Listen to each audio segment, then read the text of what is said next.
motherfucker's crotch at the main event of a PLE. Dude, look, this is not the Death Riders, alright? That chick, what's her name? Like Maria Shafir, right? Like Marie Shafir, I think her name is, right? With John Moxley. Look, that chick is convincing. She's like the blonde Rhea Ripley. She's convincing, you know what I'm saying? But put on them, bro, for fuck's sake. But at the end of the day, right? But at the end of the day, right? That aesthetic is something that Becky Lynch does not have. So why are we pretending like she does? Why are we pretending like she's a China type of figure? Why are we acting like she's a 6 foot flat without shoes muscle mommy like damn like China? Not even Rhea comes across like that, you know what I'm saying? So like why are we acting like Becky Lynch is that type of character? And I hope Rhea Ripley can get her hands on Becky Lynch and just like toss her from fucking wall to wall. You know what I'm saying? And just like fulfill like Becky Lynch's fantasy of getting manhandled for once. You know what I'm saying? I don't know what the hell's going on in the bedroom with Becky Lynch and Seth Rollins. You know what I'm saying? But I mean, honestly, bro, Seth, you're a bottom, bro. Oh my god. Anyway, let's just like talk about that stupid little promo that she cut. I swear to God, you guys, CM Punk was like, yeah, you know, I'm listening to you, like, and then he was like, it was a good promo, I think. I love that, bro. See, I'm always like, I think you like, yeah, you know, Becky, I love like, you know, the way that you delivered it and yada yada yada. But honestly, I think you said some cool shit, I guess, right? CM Punk wasn't even listening, man. Like, if you just saw the face of CM Punk in that entire, like, you know, matchup, and he was getting slapped around, like, he was legitimately getting heated, bro, when he was getting slapped around. He was like, this damn little annoying little chick, bro, like, you're nothing. You're literally an ant. And you want to talk about WrestleMania main event? Shut up, bro. You're such, like, in the grand scheme of things of wrestling, you're such a peon. You're nothing more than a filler segment, right? And so essentially, like, she comes out and like, I wish I could like verbatim say what she said, but like, you know, we are the vision. It doesn't fit my husband's narrative. Yada yada yada. You know, now I am involved. The man is here. You know, it's not the man that you're looking for, but it's the man that you're gonna get. Oh my god. Right? And then she keeps like, you know, pressing CM Punk, and CM Punk is saying, listen, this ain't got nothing to do with you. All right, how about you, you know, take your phone and call your husband up so he can bring his damn legging wearing what? See-through legging wearing what? High heel wearing what? Strap on loving what? Makeup wearing what? Cross-dressing wearing son of a gun what? Seth freaking Rollins, right? That damn idiot, right? Call him up, bring him here so I can whoop his ass. That's the entire point. And already the female like DNA in her like core, like that wasn't even acting. Like the female, like, I don't want to listen to no man, like feminism, like, you know, like blood just started to boil up, you know what I'm saying? And I was like, no, you can't tell me what to do. Oh my god. I swear to God, this might be the worst segment of the entire year. And like single-handedly, Becky Lynch ruined for me this episode of Monday Night Raw without any question. Understand? And I mean, honestly, I don't want to keep dragging this whole thing with Becky Lynch. But ultimately, what really like the biggest purpose of this whole segment is for the crowd to tease AJ Lee. I mean, what else is supposed to happen, right? CM Punk can't hit a damn GTS on this fucking woman without the entire WWE crashing, right? So we're gonna have somebody else come in, AJ Lee. And honestly, like, I don't know, like, I don't even understand what this hype is about AJ Lee, right? Like, of course, when I was young, I grew up, I was like watching AJ Lee. She was like Dolph Ziggler. Let's light it up. Da, da, da, da, da. She was like the OG, like goon bait, right?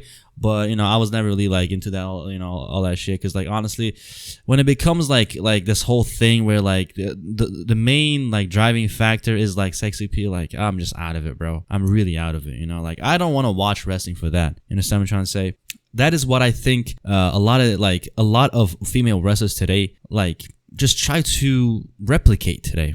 Right, that whole like goon bait type of shit. Because in the last 10 years, it wasn't like 10 years ago, right? In 2015, like, just please correct me if I'm wrong, right? But the female attires, they were not skimpy like it is like it is today. You look at their trunks, everything is like up their fucking ass crack. Everything is a G-string almost, you know what I'm saying? Everything's got like a fucking like, you know, booty strap that like makes the fucking cake full. Like, come on, bro, like what the hell's going on here, right? And I don't want to keep dwelling on that, but the fact of the matter is this. You tune into weekly shows, and what do you get? Female segment, female segment, female segment. And I'm not watching for that. I genuinely am not watching to see Asuka with her broken fucking English with Io Sky and Kairi saying, cut English-only promos. Like, dude, you guys are Japanese. Speak Japanese, bro. Say some shit like, kore wa, yoroshiku onegai shimasu. You know what I'm saying? Like, some shit like that. Right? Like, do something that like Kenny Omega did when he was the cleaner. Like, when he was like, kore wa nan desu kara, hingo hedara, chita de hyotara. You know what I'm saying? Like, that's cool, bro. Like, you know what I'm saying? Like, you can talk your own language. Like, I don't understand, right? Like, the only time when you have, like, foreigners speak their own language is when they're fucking brown. You know what I'm saying? Like, the only time you hear a damn guy speak his own native language is it like if it's a damn like Arab, like brown man looking type of guy. You know what I'm saying? Like people that look like me. You know what I'm saying? All of a sudden they can't speak English. All of a sudden it's assalamu alaikum, kifa haluk, ana bi khair, alhamdulillah, wa anta. You know what I'm saying? Like all of a sudden it becomes like that. But when it comes to these Japanese, oh yeah, you don't want to have them like speak English. I mean like Japanese, bro. Have him come out, speak Japanese, and have him just have subtitles. And let me give WWE production a really funny thing, all right? Like a very funny tidbit, maybe like a tip. If you just want to have Io Sky, Kairi saying the Kabuki Warrior, if you want to have him come out and just speak Japanese, just have subtitles, right?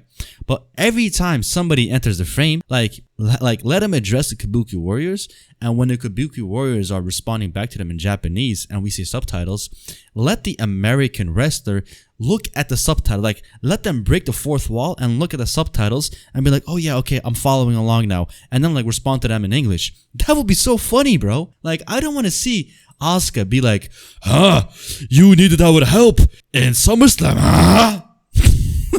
Like, oh, Nikki Bella, you are here. We don't need your help, Nikki Bella. Oh, Io Sky, I rather you, Rhea Ripley. I rather you, Nikki Bella. I rather you, Asuka. Huh? Right? Like, it's goofy, bro. It genuinely is goofy at this point, right? We what do we have to look forward to on week-to-week television, right? Because today, for example, we had the War Raiders and Penta teaming up against the New Day and Grayson Waller. First of all, what in the abomination in Obama's nation is the War Raiders teaming up with Penta? Dude, put Penta in there with Rey Fenix or Dragon Lee, put him in a damn tag division, and I swear to God, he will be a great addition. The tag division is dead, bro. Like, what the hell do you mean the War Raiders are like one of the only teams that we can team Penta up with? They're literally the only team on Raw. It's the New Day, Judgment Day, and the War Raiders. That's it. There's nobody else. So please, take Penta's damn like non-proper English speaking ass, get his brother on board with him, put him in there in the tag division, and let's get the party rolling, Jack. You know what I'm saying?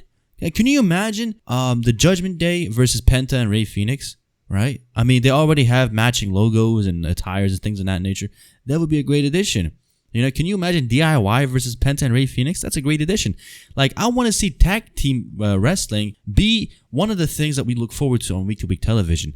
Not something that we can brush aside and forget about it, right? Not something that, they will have to just like, make in the spur of the moment. Because this right here, Penta and the War Raiders, that is just cooked up the day of. Nobody thought about this weeks and weeks out of today. You know what I'm saying? And also, you guys, like to see the entire like stage be reused for Monday Night Raw. Look, I get it, bro. I don't want to be nitpicking here, but to see the same stage used, it just like diminishes Clash at Paris. It just diminishes Clash at Paris. I was like, oh yeah, that's the Eiffel Tower. That's pretty cool.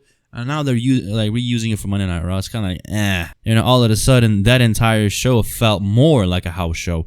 Felt more like a weekly, Monday Night Raw glorified house show. That is really all it was. And honestly, Clash at Paris, it truly sucked. I don't know what the hell the Great One was smoking when he was saying, oh yeah, this was actually a very great episode of Monday Night Raw. I'm sorry, Clash at Paris. Triple H cooked with this one. Like, Great One, be critical. All right, stand out, brother. Say what you really want to say. I don't know why everybody's scared to say what they want to say. And I've seen a few comments, and I'll address these comments as well. They're saying heels advocate. you're hating on Sasha Banks for saying that like, like AEW sucks and like, WWE sucks and AEW is taking over, and like, you're clowning on Sasha Banks, but you're always hating on Monday Night Raw and like things of that nature. Let me tell you something. If WWE is as bad as it is today, right, it still does better numbers than AEW for sure. And I'm not here to debate whether or not All In was a better PLE than like, Saturday Night's Main Event. Listen, AEW is a great promotion. Respect to where it's due. I'm not a tribalist here. I will love to watch, like I watch great wrestling all over the place. Look, I wasn't even watching WWE wrestling when Kenny Omega was the cleaner and he was going after Kazuchika Okada's championship. I was there for the G1 Climax. I was there for Chris Jericho's Painmaker run. Listen, I was really locked in for that.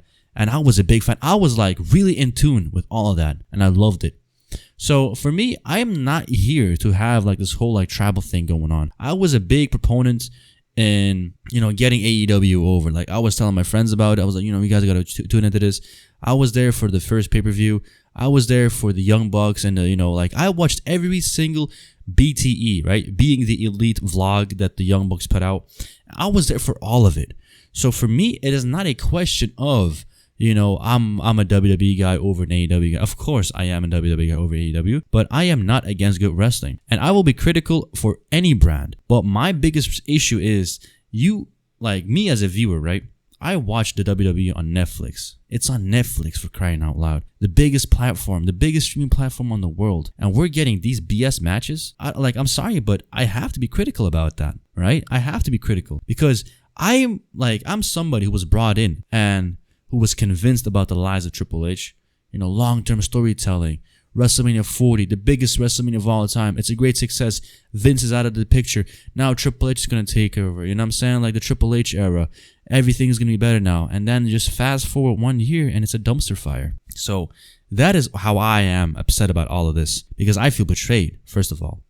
Second of all, I don't want to come across like somebody who is fake. I will give credit to where credit is due, always. I'm a very, very fair reviewer, but I'm not going to sit here and lie to you guys, all right? If I don't like something, I'll say it. And if I'm just like coming across like somebody that, doesn't like most of the stuff going on, then guess what? Maybe we should start blaming the product and not me, okay? So I also wanted to touch up on the match with AJ Styles and Dominic Mysterio. If you guys forgot, right, this year in February and like March, AJ Styles and Dominic Mysterio were already having a feud back when like Braun Breaker was involved and all of that. And in February Raw, I remember this very vividly. I was there. AJ Styles defeated Dominic Mysterio clean on Monday Night Raw. So, for me to see AJ Styles here and wrestling Dominic again, if it's a great feel-good moment. The crowd was popping for sure. They really put over AJ Styles really well. But as soon as I saw like the bell ring and the Dominic Mysterio was just like punching down on AJ Styles, I thought, all right, tonight is a night AJ's gonna lose. All right, he's gonna lose again. He's gonna have to put over Dominic Mysterio without a question, right? It is just his time. Like he can't keep beating this kid up. You know what I'm saying? So ultimately, we are at that stage where AJ Styles is 1 foot out of the business. It's a really big shame because he moves really well. He wrestles better than AJ Styles. Dominic Mysterio. So AJ is still one of the best workers. I would love to see AJ versus Seth Rollins in a TLC type of match sooner before he goes away, but we'll see how that everything is going to turn out. So ultimately, Dominic gets a win by cheating with the help of El Gran Americano. It's typical heel stuff. I can say I genuinely hate Dominic Mysterio, but that is him doing his job as a heel. But I don't really hate him because of his character. I just want to see proper champions. I don't want to see Sami Zayn as the United States champion. I don't want to see Solo Sikoa as the United States champion. I don't want to see Sami Zayn as the Intercontinental champion. I don't want to see Dominic Mysterio as the Intercontinental champion. I don't want to see Becky Lynch as the Intercontinental champion. I don't want to see Julia as the United States champion. Look, listen. You guys already know how I feel about the female minor titles. Let's get those titles eliminated fast. But aside from that, I just want to see dominant champions. We already don't have Cody Rhodes showing up for 4 weeks, you understand? And now we have to deal with, Seth Rollins bringing his woman into the picture, and he's barely wrestling. And every single segment with him is the same. Every single Monday Night Raw ends the same. It's all a Vision run-in, a Vision beatdown, and it all leads to nowhere. Like you would think, right? Division wrestling Roman Reigns and Jey Uso at SummerSlam was going to end something. No, literally, like the Monday Night Raw after SummerSlam, they come out and they beat up Roman Reigns and Jey Uso. Like, are you kidding me? Right? And then like Bronson Reed, Big Bag Bronson Reed has a match with Roman Reigns. He loses that match, but the match ends and he attacks Roman. He writes him off screen. And they also have like, Jey Uso get attacked and be hurt. And that already was like a big marker of him losing in the Fatal 4-Way. So that already just screams to me, the Vision ruins every single plotline that they touch. And they don't really enhance anything. And let me guys also like touch on this. Where the hell is Paul Heyman? Like, oh my god, Paul Heyman got hit with a guillotine and his fat fucking neck like crushed. Like his fucking esophagus like got crushed. His vocal cords got crushed. Like, are you kidding me? Like, he can't come out and like just sit there and talk.